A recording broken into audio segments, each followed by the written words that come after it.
जय हिंद फ्रेंड्स। देखिए, हाल ही में रूस ने इंडिया को जिरकोन्स मिसाइल, जो कि एक हाइपरसोनिक मिसाइल है, उसकी टेक्नोलॉजी देने की बात कही है। और इंडिया है वो इस हाइपरसोनिक मिसाइल की टेक्नोलॉजी अपने ब्रह्मोस 2 वर्जन में करेगा। आइए जानते हैं पहले मिसाइलों के बारे में। देखिए, मिसाइलें हैं वो 3 प्रकार की होती है। एक होती है सबसोनिक मिसाइल, एक होती है सुपरसोनिक और एक होती है हाइपरसोनिक। सबसोनिक मिसाइलें हैं उनकी स्पीड होती है साउंड से कम, यानी कि मैक 0.9, करीब 1100 किलोमीटर पर आवर, और इन्हें रडार द्वारा पकड़ना आसान होता है। और सबसोनिक मिसाइलों में प्रमुख मिसाइलों की बात करें तो एक तो है यूएसए की टोमहोक, एक भारत की है निर्भय। दूसरी सबसे महत्वपूर्ण मिसाइल होती है वो सुपरसोनिक। इनकी स्पीड होती है मैक 2, यानी कि साउंड से 2 या 3 गुना ज़्यादा, और इन्हें रडार द्वारा पकड़ना आसान होता है। और ब्रह्मोस है वो हमारी सुपरसोनिक मिसाइल है। अब तीसरी महत्वपूर्ण मिसाइल है वो है हाइपरसोनिक।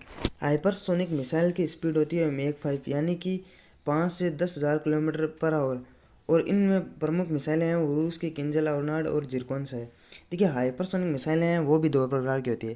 पहली होती है क्रूज और दूसरी होती है ग्लाइड मिसाइल। क्रूज मिसाइल है वो ज़मीन के समानांतर चलती है और ये नॉन बैलिस्टिक होती है, यानी कि परवलयाकार पथ ग्रहण नहीं करती है, जिसकी वजह से रडार से पकड़ नहीं सकता है। और ग्लाइड मिसाइल है उसको रॉकेट द्वारा लॉन्च किया जाता है और ग्लाइड करके ही चलती है।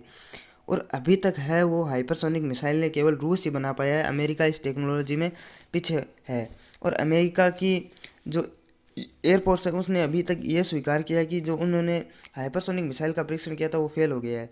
और यदि यूएस है वो इस टेक्नोलॉजी को डेवलप नहीं कर पाता है तो रूस से काफ़ी पीछे रह जाएगा, क्योंकि रूस के पास है वो हाइपरसोनिक मिसाइल हैं। और रूस ने तो यूक्रेन पर हाइपरसोनिक मिसाइलें दागकर दुनिया को यह भी दिखा दिया है कि उसके पास किंजल, अवनाड और जिरकोन्स जैसी हाइपरसोनिक मिसाइलें हैं।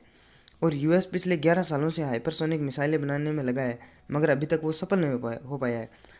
और देखिए, कुछ रिपोर्ट्स का यह दावा है कि चीन के पास भी हाइपरसोनिक मिसाइलें हैं, लेकिन पिछले कुछ दिनों में चीन ने जो अपनी हाइपरसोनिक मिसाइल का परीक्षण किया था वो 40 किलोमीटर दूर जाकर गिरी थी। उसका परीक्षण वो सफल नहीं हो पाया था। और रूस का एक ये और दावा है कि उसका जो S-500 है वो इन हाइपरसोनिक मिसाइलों को भी डिटेक्ट कर लेगा। और रूस है इस S-500 के बारे में जल्दी से जल्द काम भी कर रहा है। देखिए, हालांकि ब्रह्मोस है वो दुनिया की सबसे तेज़ सुपरसोनिक मिसाइलें हैं, लेकिन जो हम हाइपरसोनिक मिसाइल बनाएंगे रूस के साथ मिलकर वो हमारे ब्रह्मोस 2 वर्जन में होगी। और रशिया और भारत ने मिलकर ब्रह्मोस 2 का निर्माण किया था। और ब्रह्मोस है वो ब्रह्मपुत्रोमोस से मिलकर बनी है। और 1998 में भारत व रूस ने ब्रह्मोस मिसाइल के लिए हस्ताक्षर किए थे।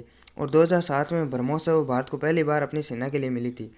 और ब्रह्मोस 2 की अगर हम बात करें तो उसकी रेंज होगी 1500 किलोमीटर। आइए जानते हैं बैलिस्टिक मिसाइल और क्रूज मिसाइल में क्या अंतर है। देखिए, बैलिस्टिक मिसाइल है वो हमारी अग्नि 5 है, वो दूर तक तो जाती है लेकिन परवलयाकार पथ ग्रहण करती है, जिसके कारण है वो रडार इसे पकड़ लेता है। मगर हम क्रूज मिसाइल की बात करें तो ये ज़मीन के समानांतर चलती है, रडार द्वारा पकड़ना इसे आसान नहीं होता है। अब दूसरी महत्वपूर्ण बात वो ये है कि अमेरिका है वो अभी तक हाइपरसोनिक मिसाइलें नहीं बना पाया। और यदि भारत है वो रूस के साथ मिलकर ब्रह्मोस 2 का हाइपरसोनिक मिसाइल डेवलप कर लेता है तो क्या अमेरिका है वो भारत पर सैंक्शन नहीं लगा देगा, जो कि अमेरिका करता है। सैंक्शन का मतलब है काटसा, यानी काउंटर अमेरिकी ट्रेड सैंक्शन एक्ट, वो भारत पर नहीं लगा देगा। और अमेरिका अपने विरोधी राष्ट्रों पर काटसा जैसे कि ईरान, नॉर्थ कोरिया और रूस पर लगाता है। और यदि अमेरिका ने रूस यूक्रेन वॉर के दौरान रूस को स्विफ्ट से बाहर निकाल दिया। स्विफ्ट एक बैंकिंग सिस्टम था जिसकी वजह से अब रूस है वो अब डॉलर का उपयोग नहीं कर पाएगा। अब देखना ये होगा कि अमेरिका है वो अपने विरोधियों के प्रति जितना एग्रेसिव रहा है उसका भारत के प्रति क्या रवैया रहेगा।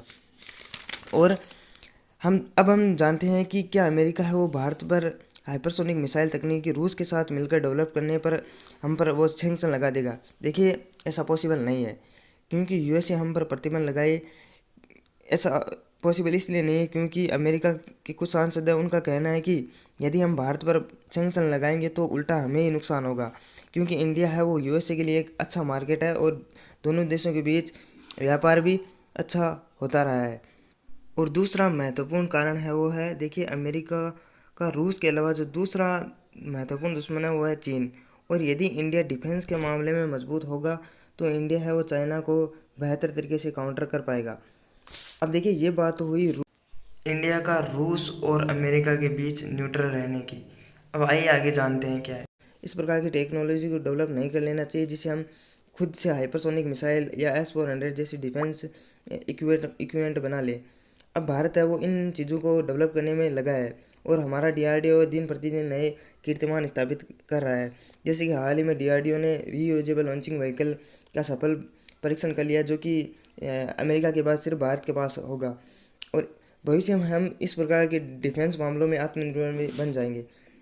भारत पर प्रतिबंध नहीं लगा सकता क्योंकि भारत है वो USA का एक इम्पोर्टेंट पार्टनर रहा है और हम USA के साथ मिलकर क्वाड का निर्माण करते हैं, जिसमें USA, जापान, इंडिया और ऑस्ट्रेलिया शामिल है। और क्वाड की प्रेजेंस है वो अमेरिका के लिए बहुत ही महत्वपूर्ण है क्योंकि अमेरिका वो भारत है। इसी क्वाड की वजह से चीन को इंडो पैसिफिक में काउंटर कर सकेंगे। जय हिंद फ्रेंड्स।